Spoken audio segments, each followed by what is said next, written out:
बिस्मिल्लाहिर्रहमानिर्रहीम। अस्सलामु अलैकुम वरहमतुल्लाहि वबरकातुहू। दोस्तों, आप हजरात के 10 सवालों के जवाब पेश कर रहा हूँ। सबसे पहले सवाल है कि मुफ्ती साहब, क्या औरत नंगे सर वज़ू कर सकती है या नहीं? तो देखिए, सर जो है ना, सर सहित ये गर्दन से लेके सर तक और बाल, ये तमाम के तमाम औरत का जो है ये सतर है, तो इसको खोलना मुनासिब नहीं है। अलबत्ता अगर वज़ू की हालत में सर का मसा करते हुए आप सर खोल लेती है तो बिल्कुल इजाज़त है, लेकिन ये नहीं कि दुपट्टा अलग डाल के आप वज़ू करने में लगी हुई है, ये मुनासिब नहीं है। वज़ू हो जाएगा, लेकिन शरीयत के ख़िलाफ़ और सुन्नत के ख़िलाफ़ जाने की वजह से कराहत आ जाएगी, तो इसलिए सर को इस तरीके से बरहना करके वज़ू ना किया जाए। दूसरा सवाल, मुफ्ती साहब, क्या औरत नापाकी की हालत में दरूद शरीफ पढ़ सकती है? देखिए, दरूद शरीफ भी पढ़ सकती है, कलमा तैयबा, कलमा शहादत, इसी तरीके से तीसरा कलमा भी पढ़ सकती है। सिर्फ तिलावत कुरान नहीं कर सकती, नमाज नहीं पढ़ सकती, रमज़ान के रोज़े नहीं रख सकती, यानी कि रोज़ा कोई भी नहीं रख सकती, तवाफ़ नहीं कर सकती। इसके अलावा बाकी इबादतें कर सकती है, जैसे कि दरूद शरीफ पढ़ना और कोई और नफली इबादत, ज़िक्र व अज़कार करना। कुरान करीम की वो आयतें जो बतौर दुआ पढ़ी जाती है, दुआ की नीयत से पढ़ना भी जायज़ है, लेकिन तिलावत की नीयत से आप बिस्मिल्लाहिर्रहमानिर्रहीम भी नहीं पढ़ सकती, गुनाहगार होगी, इजाज़त नहीं है। मुफ्ती साहब, वज़ू के बाद क्या औरत बच्चे को दूध पिला सकती है? बिल्कुल पिला सकती है, वज़ू नहीं टूटेगा। इसी तरीके से रोज़ा रख कर भी दूध पिलाना बिल्कुल जायज़ है, रोज़ा नहीं टूटता। मुफ्ती साहब, नमाज पढ़कर जाए नमाज का कोना मोड़ना कैसा है? बहुत सारी ख़वातीन कहती है कि शैतान नमाज पढ़ता है, इसलिए जाए नमाज का कोना मोड़ दिया जाए, तो ये बिल्कुल निरी बकवास है। अगर शैतान नमाज पढ़ता, शैतान अल्लाह की इताअत करता, तो फिर वो शैतान ही क्यों बनता? फिर उसको मरदूद का लक़ब क्यों मिलता? फिर उसको जो है शैतान क्यों कहा जाता? तो उसने अल्लाह की इताअत नहीं की, इसीलिए तो शैतान कहलाया गया है। तो ये बिल्कुल निरी बकवास है कि शैतान नमाज पढ़ता है, और बिलफ़र्ज़ अगर बकौल आप लोगों के पढ़ता भी है, तो फिर आप अल्लाह की इबादत करने से शैतान को क्यों रोक रही है? पढ़ने दीजिए उसको नमाज। हाँ, ये है कि अगर आपको लगता है कि भाई वो मुसल्ला जो है गंदा हो जाएगा, यहाँ पर जो है बच्चे घूमेंगे, नापाक हो जाएगा, तो फिर तो उसको उठा देना ही है, कोना मोड़ने से तो कोई फ़ायदा नहीं होगा, बाकी तो खुला हुआ ही होगा वो। तो बेहतर यही है कि उठा दिया जाए। इसकी कोई हकीकत नहीं है कि भाई शैतान नमाज पढ़ता है, नहीं, बिल्कुल भी नहीं, कोई हकीकत नहीं, जहालत है ये। मुफ्ती साहब, अगर कोई नमाज की हालत में रोने लगे तो क्या नमाज टूट जाएगी? देखिए, इसके लिए तफसील है थोड़ी सी, अगर आप उसको समझना चाहते हैं तो वीडियो के डिस्क्रिप्शन में मैं वीडियो का लिंक दे दूंगा आपको, उस वीडियो को देख लेना, आपको समझ में आ जाएगी। बहरहाल मैं आपको मुख्तसर करके बता देता हूँ। अगर इतना शदीद दर्द है जिसकी वजह से आपकी आवाज़ कराहने की निकल आती है, या फिर जो है अल्लाह के खौफ से आप रोने लगते हैं, दर्द इतना था कि बर्दाश्त नहीं हुआ, उसकी वजह से कराहने की आवाज़ आ जाती है या खौफ इलाही से रो पड़ती है, फिर तो नमाज नहीं टूटी। अलबत्ता अगर किसी दुनिया के गम की वजह से या कोई और दर्द है जिसको आप बर्दाश्त कर सकते थे और उसकी वजह से आप रो पड़े, तो फिर आपकी नमाज फासिद हो गई, नमाज आपको दोबारा पढ़नी होगी। इसके लिए आपको जो है वीडियो देखना है, आपको जो है डिस्क्रिप्शन में लिंक मिल जाएगा। मुफ्ती साहब, अगर नमाज पढ़ते हुए किसी औरत का दुपट्टा उतर जाए तो क्या नमाज टूट जाएगी? देखिए, अगर जानबूझ के उतारा है, अगर जानबूझ के सीने से उतर गया, सर से उतर गया, या कोई हाफ आस्तीन वगैरह की कमीज़ पहन रखी थी और कलाई से एक चौथाई तक, यहाँ तक कोई हिस्सा खुल गया और ये जानबूझ के किया है, तो फिर इसमें एक रुकन की कैद नहीं है। एक लम्हे के लिए भी अगर खुला है तो फिर तो नमाज टूट गई, फासिद हो गई, दोबारा से नमाज शुरू करनी होगी। और अगर सहवन उतरा है, यानी कि फिसल गया, तो अगर एक रुकन 3 मरतबा सुबहान अल्लाह कहने के बकदर उतरा रहा या उससे ज़्यादा उतरा रहा, तो फिर नमाज टूट गई। अगर उससे पहले पहले आपने अपने सतर को ढांप लिया, चाहे वो सीना खुला था, चाहे सर खुला था या कलाई खुली थी, तो फिर आपकी नमाज हो जाएगी। लेकिन अगर जानबूझ के ऐसा किया है तो फिर आपकी नमाज नहीं होगी।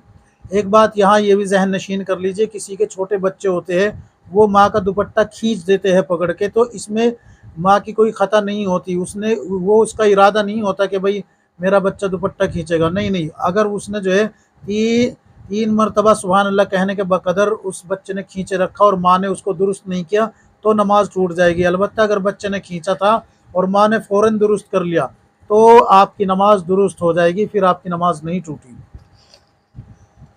اچھا جی مفتی صاحب، عورتوں کے لیے کالا خضاب کرنا کیسا ہے؟ دیکھیے کالے خضاب کے لیے تفصیل ہے تھوڑی سی، اس کو سمجھنے کے لیے آپ کو کوئی مکمل ویڈیو دیکھنا ہوگا۔ میں آپ کو جو ہے پلے لسٹ دے دوں گا اسی ویڈیو کے ڈسکرپشن میں، اس کو آپ دیکھ لینا۔ عورتوں کے مسائل کی پوری پلے لسٹ ہے، اس کو کھول کے دیکھ لینا، مل جائے گی آپ کو اس تعلق سے ویڈیو۔ بہرحال میں مختصر کر کے بتا دیتا ہوں، اگر کوئی مرد ہو یا عورت کم عمر ہے، جیسے کہ 12 سال 15 سال 18 سال 20 سال، یہ کم عمر ہوتے ہیں، یہ نوجوانی کی عمر ہے، اس میں جو ہے پکے ہوئے بال نہیں ہوتے، البتہ کسی بیماری کی وجہ سے یہ پیدا ہو جاتے ہیں، یعنی کہ سفید بال نکلنے شروع ہو جاتے ہیں، تو ایسے لوگوں کے لیے کالا خضاب کرنا بالکل درست ہے، جائز ہے۔ لیکن یہ اور جو ہے بالوں کے اندر سفیدی لے کے آتا ہے، اس لیے اطباء حضرات کہتے ہیں کہ اس سے اجتناب کیا جائے، بچا جائے۔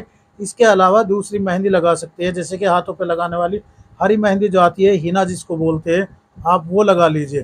لیکن اگر 40 سال عمر ہو چکی ہے تو پھر آپ کو لگانے کی اجازت نہیں ہے، 40 سال سے پہلے کی علماء نے اجازت دی ہے، لیکن وہ بھی مکروہ ہے۔ 30 سال اور 40 سال کے درمیان میں کالا خضاب مکروہ ہے اس وقت بھی، چاہے وہ پھر شوہر کی خوشنودی کے لیے ہو یا پھر بیوی کی خوشنودی کے لیے ہو۔ مفتی صاحب، قرض سے پریشان ہوں، کوئی دعا بتا دیجئے۔ دعا پڑھے آپ، اللہم اکفینی بحلالک عن حرامک واغنینی بفضلک عمن سواک۔ یہ قرض سے نجات دلانے والی دعا ہے۔ حضرت علی رضی اللہ عنہ فرماتے ہیں کہ اللہ کے رسول صلی اللہ علیہ وسلم نے مجھے یہ دعا سکھائی ہے کہ قرض سے نجات کے لیے یہ دعا ہے، اللہم اکفینی بحلالک عن حرامک واغنینی بفضلک عمن سواک۔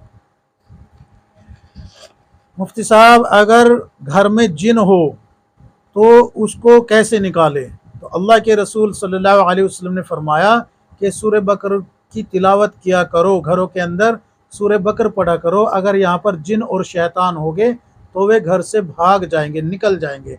شرط یہ ہے کہ عقیدہ مضبوط ہو، یقین کے ساتھ پڑھی جائے کہ اللہ کے نبی نے فرمایا ہے تو یقیناً یہ کام ہو جائے گا، ہم کو اس سے فائدہ ہو جائے گا، شیطان اور جنات گھر سے نکل جائیں گے۔ سورہ بقرہ کی زیادہ سے زیادہ تلاوت کرے۔ اسی طریقے سے اگر کسی پہ جنات وغیرہ کا سایہ ہے، پریشان کرتا ہے، تو اس کو بہتر تو یہ ہے کہ وہ سورہ بقرہ کی تلاوت کرے، اور اگر پڑھنا نہیں جانتے اور اس حالت میں بھی نہیں ہے کہ تلاوت کر سکے، پڑھنا تو جانتے ہیں لیکن شیطان نے جنات نے قبضہ کر رکھا ہے اور پڑھنے نہیں دیتا، تو پھر ایک کام کرے کہ آپ جو ہے موبائل وغیرہ میں سورہ بقرہ کو ریکارڈ کرے، اچھے کسی قاری کی ریکارڈ کر لیجئے صاف ستھری آواز میں، اور اس کو سنتے رہے، انشاءاللہ وہ اثر ختم ہو جائے گا اس کے اوپر سے۔ امید ہے کہ یہ آپ کریں گے اس عمل کو اپنے گھر کے حالات سدھارنے کے لیے اور اپنے اوپر سے جن بھگانے کے لیے۔ مفتی صاحب، اگر کوئی وطر میں دعا قنوت بھول جائے تو کیا حکم ہے ہوگا؟ کیا نماز ہو جائے گی یا نہیں؟ دیکھیے دعا قنوت اگر آپ بھول گئے، رکوع میں چلے گئے تھے تو رکوع سے واپس نہیں آنا، بلکہ رکوع مکمل کر لیجئے، اور آخری رکعت، چونکہ آخری رکعت میں دعا قنوت پڑھی جاتی ہے، تو اتحیات پڑھ کے سجدہ سہو کر لیجئے، یعنی کہ ایک سلام پھیر کے 2 سجدے کر لیجئے، پھر سے جو ہے اتحیات شروع کرے اور درود شریف دعائے معصورہ پڑھ کے اپنی نماز مکمل کر لیجئے۔ البتہ اگر آپ نے ایسا نہیں کیا اور وقت گزر چکا ہے، چونکہ دعا قنوت جو ہے یہ واجب ہے، فرض نہیں ہے، تو واجب ترک ہونے کی وجہ سے نماز مکروہ تحریمی ہو جاتی ہے۔ اس کا اعادہ وقت رہتے رہتے ہوتا ہے، یعنی کہ جس دن کی نماز ہے اسی دن اس کا وقت رہتے رہتے اعادہ ہوتا ہے، وقت گزر جانے کے بعد پھر اعادہ واجب نہیں ہوتا، مکروہ تحریمی کے ساتھ آپ کی نماز ہو گئی، لوٹانے کی ضرورت نہیں ہے۔ لیکن اگر آئندہ آپ دعا قنوت بھول جائے تو رکوع سے واپس نہ آئے، مکمل رکوع کر لیجئے اور آخری رکعت میں سجدہ سہو کر لیجئے، آپ کی نماز درست ہو جائے گی۔ امید ہے کہ یہ 10 مسائل آپ حضرات کی سمجھ میں آ گئے ہوگے۔ اللہ تبارک و تعالی ہم سب کو کتاب و سنت کے مطابق زندگی گزارنے کی توفیق عطا فرمائے، آمین یا رب العالمین۔